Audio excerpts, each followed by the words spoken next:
So today we're going to talk about nuclear chemistry. As you could have guessed from the name, nuclear chemistry involves the nucleus of an atom. Anytime that we refer to an atom, though, as only pertaining to the nucleus, we are going to refer that as a nuclide. Now, a nuclide is just an atom that has protons and neutrons only. We can show them with their nuclear symbol, such as with the isotope of carbon 13, or their hyphen notation, which is the name of the element, so carbon, hyphen the mass number.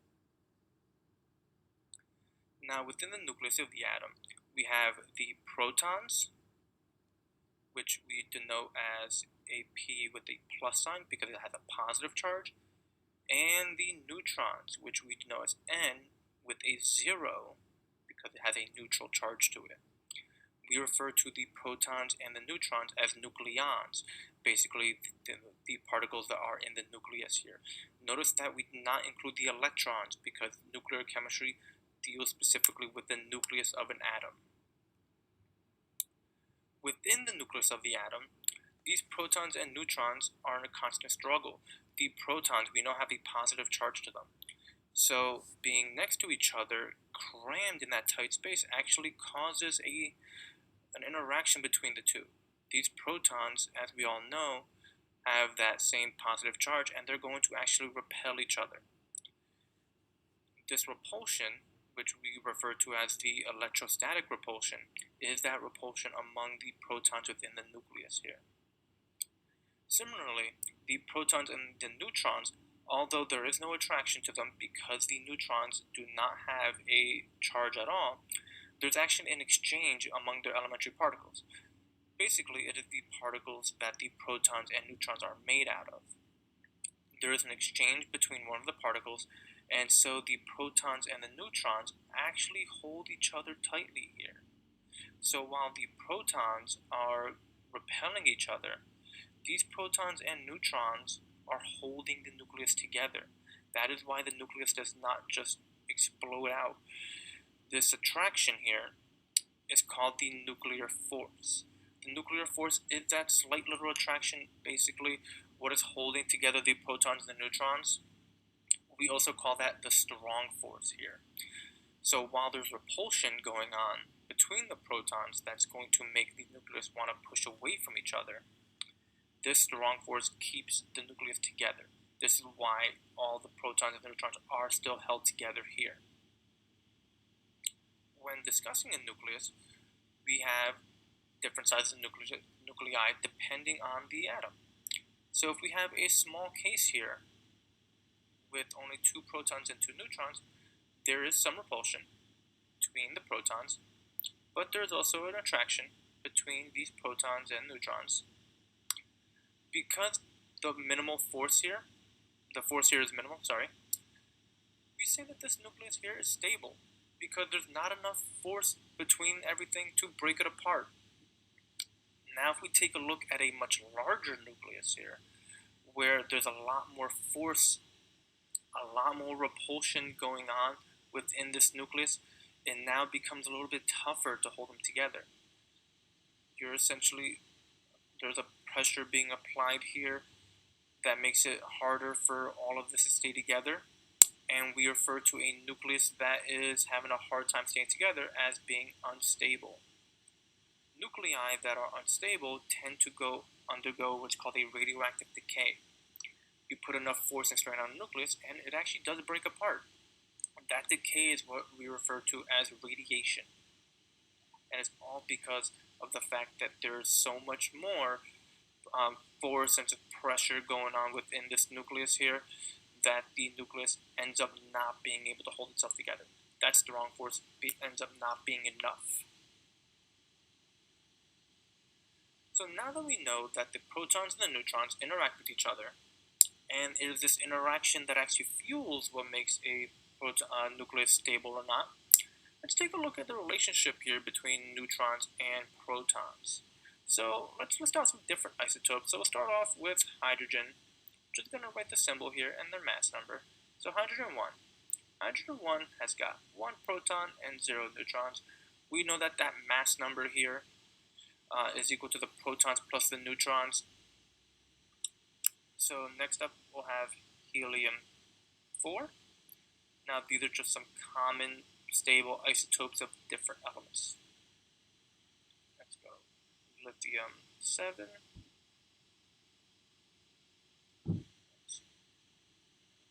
Beryllium 9.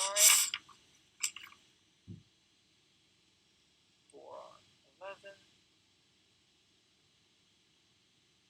Now these mass numbers I'm just taking by rounding out that average atomic mass to the nearest whole number. Nitrogen 14. Oxygen 16. Fluorine 19.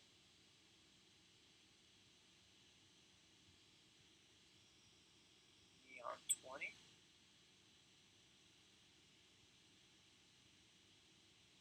Sodium 23.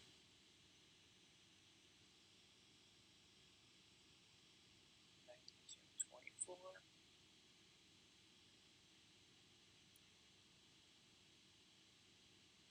Aluminum 27.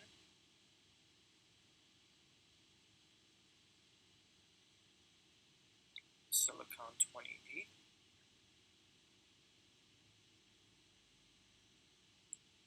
Phosphorus 31. Sulfur 32. And lastly, fluorine 35. So these are just some of the more stable nuclei for these different elements here. So helium's got 2 protons, helium 4's got 2 neutrons, lithium 3 protons, 4 neutrons, beryllium 4 protons, 5 neutrons, boron 5 and 6, carbon. So again, these neutrons are just the difference between the protons and the mass number.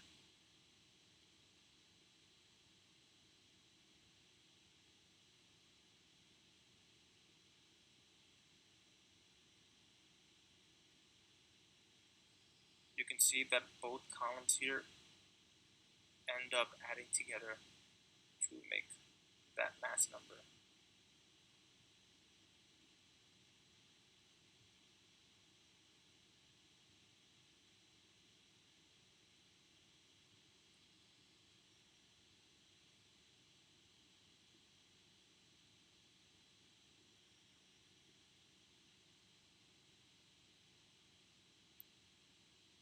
Okay, so let's go over here and let's actually plot this. So we'll start off with hydrogen. Hydrogen's got 1 proton and 0 neutrons. Get a point right over here. Helium with its 2 protons and 2 neutrons, we're going to estimate right here. So then lithium, 3, beryllium,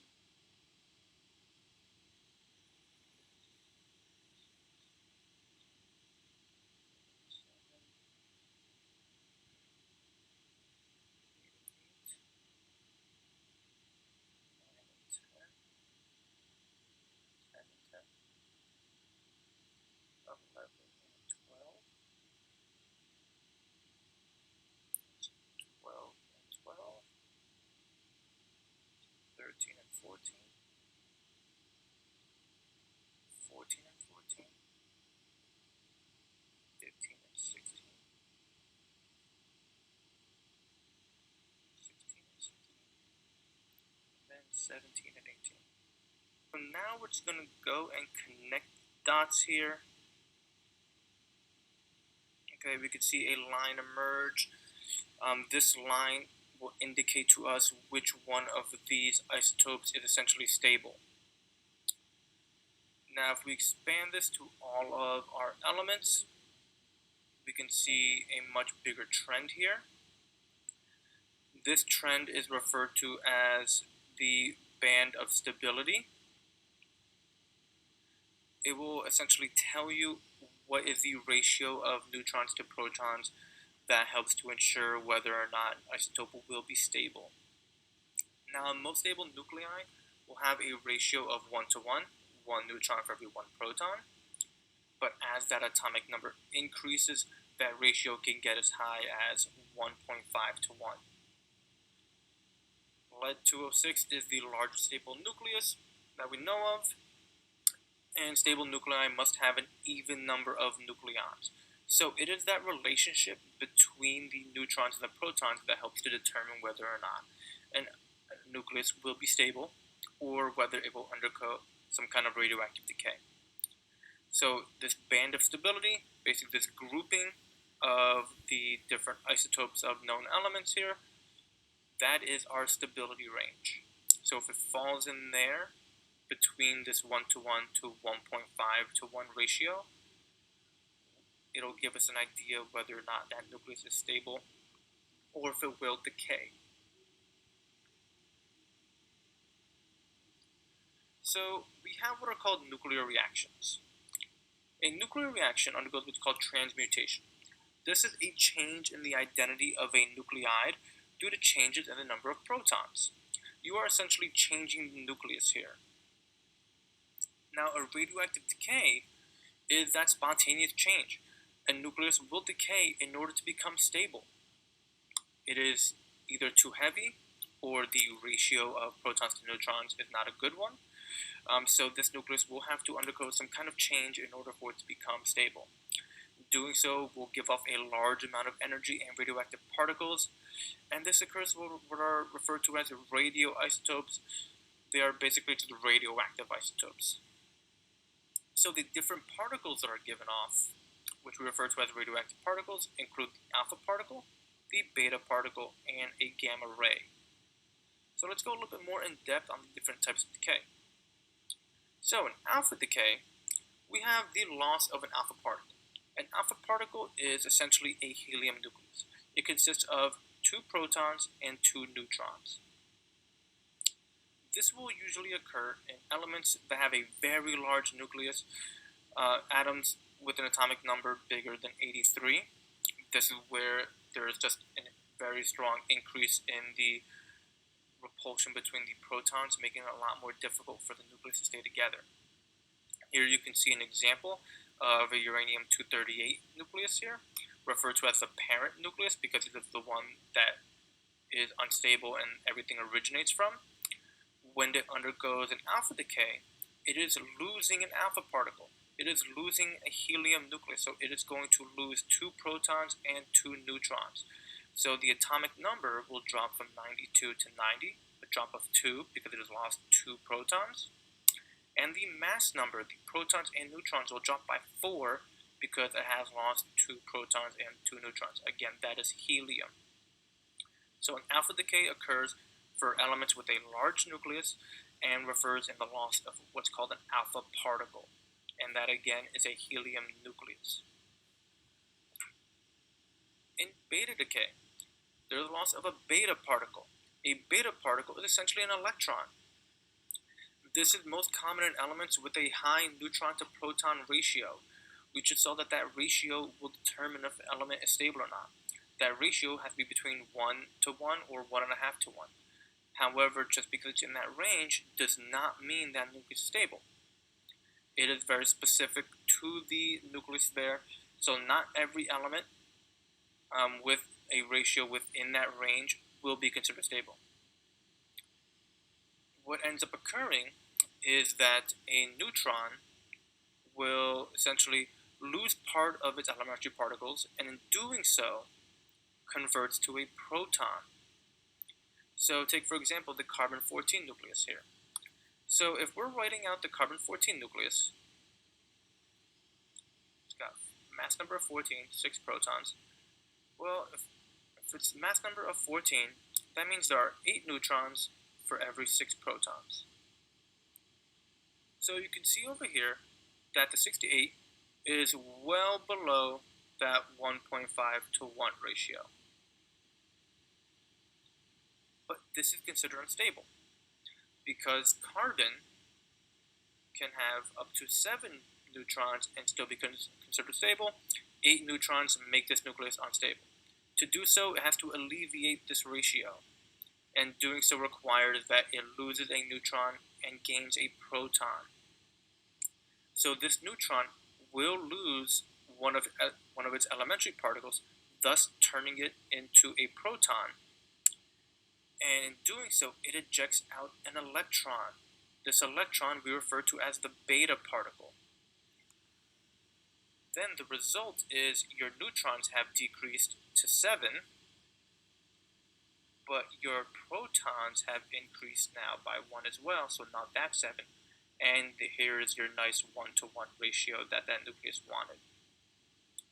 So again, the beta decay occurs in elements with a high neutron to proton ratio, typically the smaller nuclei here, and it occurs through the loss of a beta particle. A beta particle is an electron. An electron gets ejected from the nucleus by the conversion of a proton into a neutron.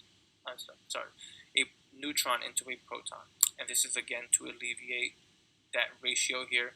We want to bring it to as close to 1-to-1 as possible. Now in gamma decay, this is when a nucleus has got too much energy to be considered stable. It releases not a particle, but it actually just blows off that energy, gets released into what are called gamma rays. The mass number and the number of protons does not change because it is just a loss of energy, but it helps just alleviate a nucleus that has too much energy to it. This is the notation for gamma radiation. You can see a mass number of 0 because there are 0 protons, 0 neutrons involved. It is just a release of energy. Now, in terms of the strength of these different types of particles, essentially their harmfulness, an alpha particle being the largest of the three because it is a helium nucleus. This has what's called the least penetrating power, meaning it has the least strength in order to go through an object. Paper is more than enough to stop an alpha particle. Your skin is another thing. A beta particle is smaller than an alpha particle, is an electron compared to an entire nucleus here. So a beta particle has more penetrating power than an alpha particle because it is smaller, but it can still be stopped by a sheet of aluminum or any other metal. While gamma radiation, not being a particle, has the highest penetration. It can essentially go through most metals and takes a pretty solid chunk of lead to stop it. The gamma radiation is the most harmful one because of the fact that it is not a particle. It is just energy being blown off and released by some kind of nucleus here. So in terms of penetration, alpha is the least penetrating, while gamma is the highest penetrating. And again, it's all because of the size of the particle here. So let's take a look at writing some nuclear reactions here. The nuclear reaction just helps us note on how these unstable radioactive nuclei are going to decay. So let's take a look at our first example here. We have uranium-234, and we want to take a look at how it's going to decay. So let's even see if it's going to decay. So uranium-234 has got 92 protons and about 140 neutrons, puts it way above outside of our band of stability here. So in determining whether or not it's going to decay, it will because it's outside of our band of stability.